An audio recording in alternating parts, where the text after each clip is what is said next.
I'm going to ask Hamish just to kick us off, because I think you've got a couple of slides, and then we'll move on. So I'm sorry for bringing PowerPoint, but I thought it'd be easier to show you a couple of maps rather than talk you through them.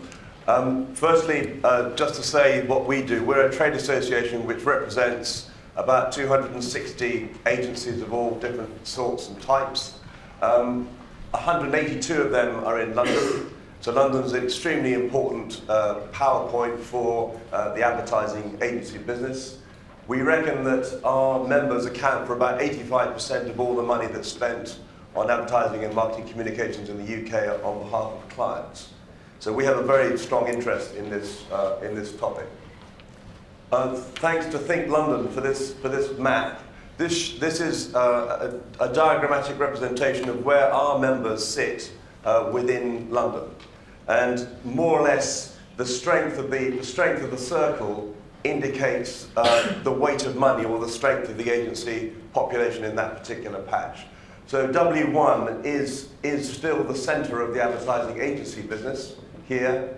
And then you see that we have these other little clusters. That's around Paddington. Bosley Pollitt was the pioneer agency there. Up here in North London, the pioneer agency up there was an agency called Y&R, still there in Greater London House, up Mornington Crescent.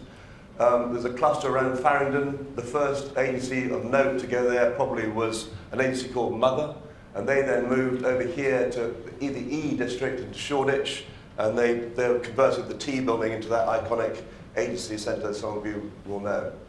They also managed to persuade Nick Jones to put Shoreditch House on their roof, which I think was an interesting bit of property development. Moving further away, there's a small cluster around here around Westminster, Victoria. Over here, Kensington Village. There's a bit of a cluster here in Riverside. An agency called RAP is there. But these are I wouldn't really say these are particular areas of strength in our agency business. And I guess the question is there an opportunity for another agency cluster, selfishly from our point of view, in West London in W12? What would it take to get a cluster there? This is a Think London chart showing the other creative industries, advertising, architecture, computer games, design, fashion, film, music, and so forth.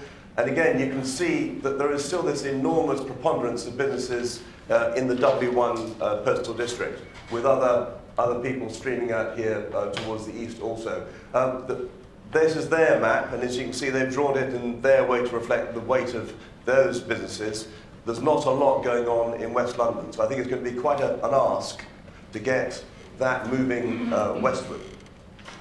I liked your Raina's flag earlier. We've got our own version of the flag, which is for Creative Britain. I think the point I would make is that within Creative Britain, London is the powerhouse of the creative industries, and therefore anything that could be done to enhance that, perhaps by development in W12, would be a fantastic thing.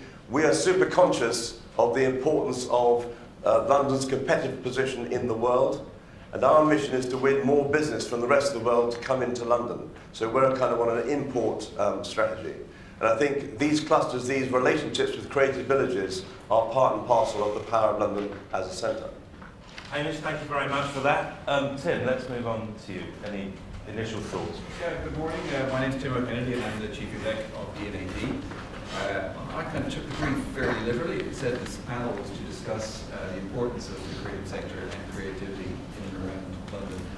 And I now know, having milled around with many people in the room having coffee, that the number of lapel badges containing the word design would suggest, I hope, that not many people need all that much encouragement to understand it. But just briefly, of course, the creative and design worlds are important to the economy of the country. Of course, this is part of an inexorable flow towards IP being the driving force in most of the economies of this world.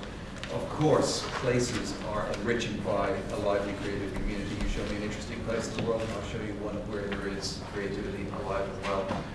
But, you know, as we think about why it's important moving forward, you know, the thing you don't often hear is that all human progress for the last 750,000 years has been driven by acts of creativity. That is absolutely at the beginning of the root of everything that our species has ever accomplished since learning how to think.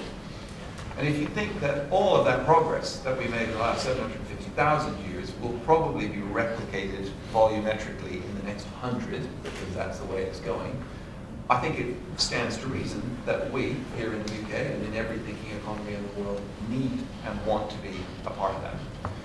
So the question is, to root this back into the conversation in the room, creative clusters, people working together, physical proximity, are those things important? Sure, clusters historically have had a very great deal of success. If you look now at the world of biotech, I think I have the stat here right, north of 60% of all of the patents that exist in the world of biotechnology right now come from 15 postcodes, actually zip codes, because they're all in the US, and 10 of those 15 zip codes are next door to one another.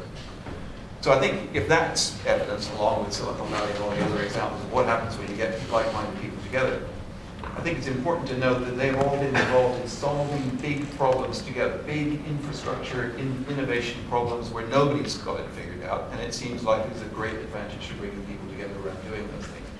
The question for me is in the subtler parts of creativity, in design, in communication, in advertising, do we benefit from having everybody in the same room that is exactly constructed in the same way, or is there a benefit that, or is there an argument that favors biodiversity to a greater extent? And there will stop.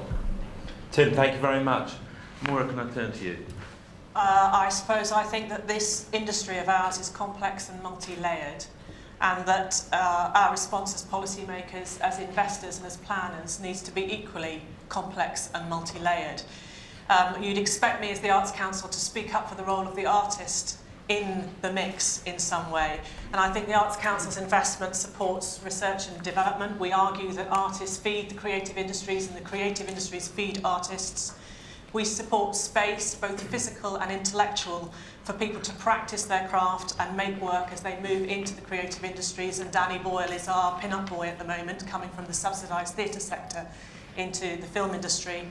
And we help to stimulate growth and demand, and I think that's really important for all of us in thinking about making successful spaces work. What I think we need to do is to think about creating affordable workspace alongside commercial rent space, recognising that it's not a nice to have, it's an essential, that our industry is one where big multinationals connect through to small micro industries, and we need to make sure that we create space and time for those micro industries in the mix. A certain amount of organic growth, or Rainier's nicked my best idea, I think, which is that we need to leave space for things to happen, as well as plan for things that are going to happen.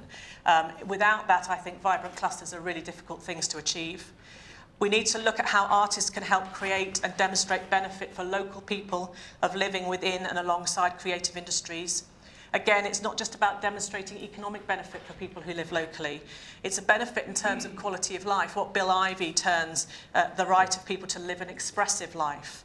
This has social benefits, and it has huge benefits for our industry collectively, as there's plenty of evidence that demand for work that is diverse in scale and content is central to the creativity of producers. So, again, this cyclical feeding.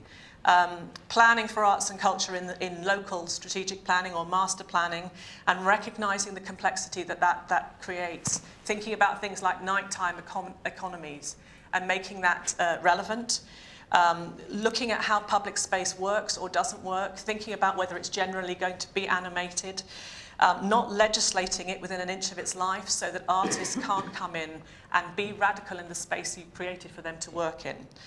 At the heart of all this, as Paul says, we're in a difficult fiscal climate, as we all know.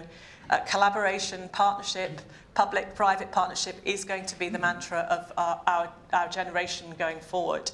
And I think that opportunities to create a clear long-term vision and allow all of those different partners to come in and offer what they have to creating that is going to be pretty essential.